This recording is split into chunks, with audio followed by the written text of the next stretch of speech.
पत्रांक 394 दिनांक 28/8/2019 के क्रम में विभागीय ज्ञापांक 2081 दिनांक 9/10/2024 निर्गत है, जिसमें सभी जिला शिक्षा पदाधिकारी बिहार को संबोधित है कि विद्यालय शैक्षणिक संस्थानों में पदस्थापित शिक्षक एवं शिक्षकेतर कर्मी शिक्षण कार्यालय अवधि में गरिमा युक्त औपचारिक परिधान फॉर्मल ड्रेस में ही विद्यालयों शैक्षणिक संस्थानों में कार्य करने का प्रावधान है। पुनः विभागीय पत्रांक 1485 दिनांक 20/7/2026 द्वारा सभी जिला शिक्षा पदाधिकारी बिहार को स्मारित किया गया है, यदि शिक्षकों द्वारा यूनिफॉर्म कोड का अनुपालन नहीं किया जाता है तो उन शिक्षकों के विरुद्ध विधि सम्मत कार्रवाई की जाएगी। माननीय मंत्री जी ने स्पष्ट लिखा है, जवाब दिया है कि 2019 में योजना बनी और वो योजना 2024 में नोटिफाई की गई, 2026 में उसका रिमाइंडर गया। यहाँ पर बैठे हुए सभी माननीय सदस्य लगभग 40 उच्च विद्यालयों के अध्यक्ष हैं, उनके प्रबंधन कमेटी के सभी लोग ये जानते होंगे। मैं ये जानना चाहता हूँ कि क्या किसी भी विद्यालय में शिक्षक परिधान जो फॉर्मल ड्रेस पहन के आते हैं, जो छात्र, यदि हाथ उठा के पूछवा लिया जाए महोदय, 100% ये जवाब आएगा कि कहीं नहीं आते हैं। तो ये जो विधि सम्मत कार्रवाई की बात कही गई है, सरकार क्या स्पष्ट कर सकती है कि क्या विधि सम्मत कार्रवाई हो सकती है और क्या अभी तक की गई? इतने दिनों में विधि सम्मत कार्रवाई क्या की गई, जब 2 साल के गैप पर आप रिमाइंडर दे रहे हैं और आज तक कोई रिजल्ट नहीं है? तो सरकार क्या करना चाह रही है मंत्री और क्या कैसे इसको सुनिश्चित करें?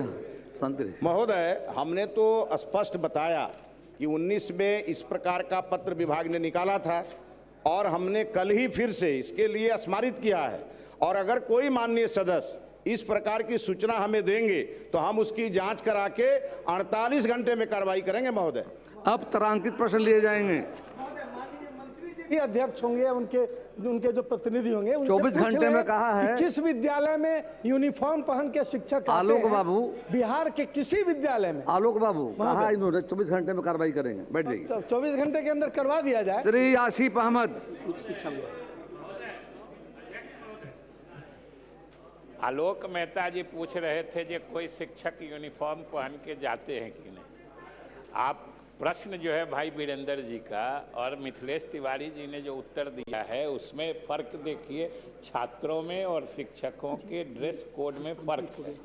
छात्रों के लिए यूनिफॉर्म है और शिक्षकों के लिए सिर्फ गरिमापूर्ण पोशाक है, उनका यूनिफॉर्म नहीं है। उनके लिए कोई प्रिस्क्राइब्ड कलर पैंट शर्ट इसका माने वो डिफाइंड नहीं है। उसमें सिर्फ है कि आप गरिमा में पोशाक पहन के शिक्षक को शिक्षक के आचरण के अनुरूप जाना चाहिए, उनका कोई यूनिफॉर्म नहीं डिफाइंड। माननीय सदस्य आसिफ अहमद जी का ट्रांसफर हो गया है उच्च शिक्षा विभाग में। डॉक्टर आनंद यादव जी।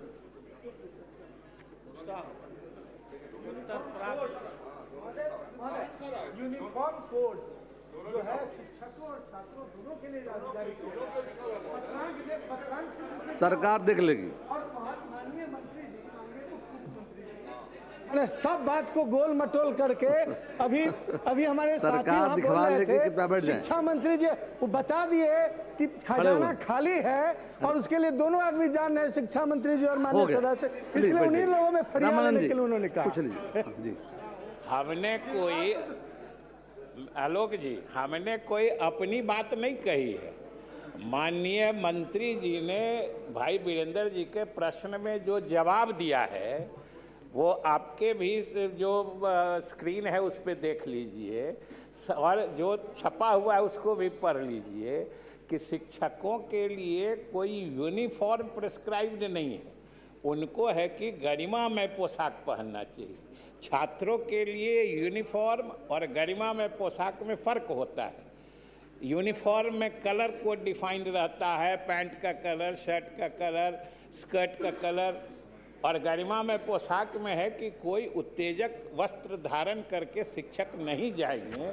सरकार की मंशा ये साफ है कि शिक्षक का आचरण अनुकरणीय होना चाहिए और उसका सकारात्मक प्रभाव छात्रों छात्राओं पर पड़ना चाहिए। सरकार की मंशा यही। डॉक्टर आनंद यादव। पूछता हूँ, उत्तर प्राप्त है। अध्यक्ष महोदय, आपके माध्यम से मैं माननीय मंत्री जी से जानना चाहता हूं कि फतुहा विधानसभा क्षेत्र में 5 हाई स्कूल 2016 में उत्क्रमित हुआ था। 16 में उत्क्रमित होने के बस अगर